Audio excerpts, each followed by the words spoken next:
الفندام عملناه في البيت بكميات، فرحنا ولادنا ومكونات عندنا في قلب البيت ب3 كوبايات سكر و3 معالق عسل كلوكوز وكوباية مية ومعلقتين جيلي من كل لون.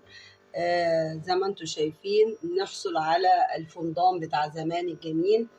طبعا الفيديو بالكامل شرحه فيه ازاي نعمل الفندام. بسم الله الرحمن الرحيم. النهارده هنعمل الفندام بتاع زمان الحلو اللي ملون. عندنا 3 كوبايات وكوبايه واحده بس ميه، وال3 كوبايات لكل كوبايه معلقه جلوكوز، عسل الجلوكوز زي ما انتم شايفين كده، ولون احمر غذائي ولون اصفر عشان هنعمل اللونين بس. لو عايزه الوان تاني عندنا الجيلي اللي موجود عندنا في البيت، موز يديني اللون الاصفر، او مش يديني اللون البرتقاني، او فراوله يديني الاحمر، او كريز او توت زي ما انتم شايفين.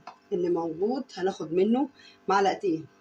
وادي عندنا ايه اللي هنعبي فيه القوالب السيليكون دي عشان تبقى ايه ما تحطولهاش اي ماده بيتحط وبنيجي نعمله كده بيطلع وينشف في ثواني. لو عايزاه كبير شويه اهوت عندنا الاشكال كلها زي ما انتم شايفين. فاحنا ايه هنشوف. اول حاجه هحط انا الميه، كوبايه الميه هنحط عسل الجلوكوز 3 معالق زي ما انتم شايفين كده. المعلقه حاطه لها ايه دهنها يعني نقطه زيت كده عشان ما تلزقش فيها. الازازه دي اخر معلقه فيها، فانا بخلصها قبل ما ابتدي اخد معلقتين بقى من هنا. وادي المعلقه التانيه، وادي المعلقه التالته.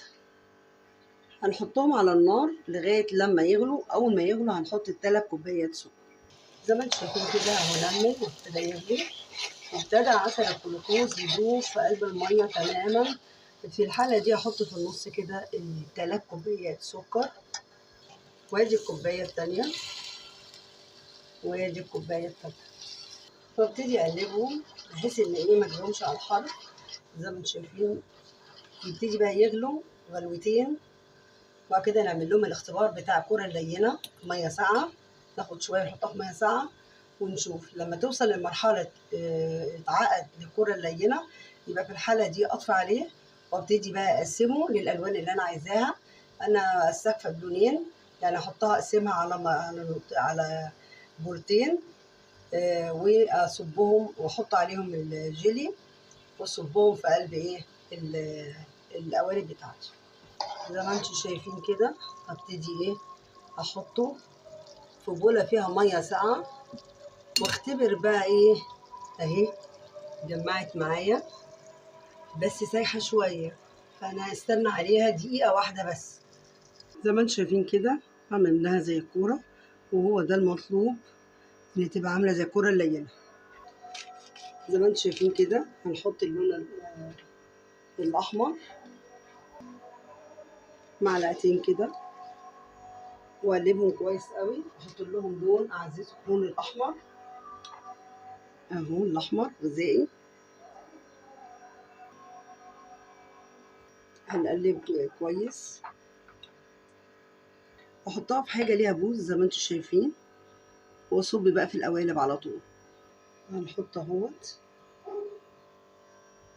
نملى كل واحده زي ما انتم شايفين يعني بيتجمد بسرعه. هبتدي اعمل اللون الاصفر، اناناس، موز متوفر عندك زي ما انتم شايفين. بس طبعا ايه محتاجين حركه اسرع عشان خاطر بيقعد بسرعه. وادي نقطتين واقلب كويس جدا. احطه بقى في حاجه كده اهو بسرعه واحطه في القوالب بسرعه. هو نازل زي ما انتم شايفين كده غليظ فبيمسك بسرعه زي ما انتم شايفين كده. ممكن نعمل بالتفاح يدينا اللون الاخضر، نحط لون اخضر او لون ازرق. وادي اللون الاخضر والاخير زي ما انتم شايفين بيمسك على طول، يعني مسافه ما بخلص بلاقيه مسك زي ما انتم شايفين كده خالص.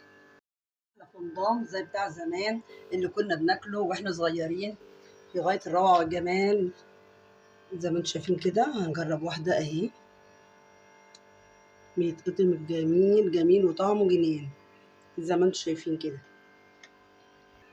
المكونات في قلب البيت 3 كوبايات سكر على 3 معالق عسل كلوكوز، وكوباية مية، ومعلقتين جيلي لكل لون عايزينه.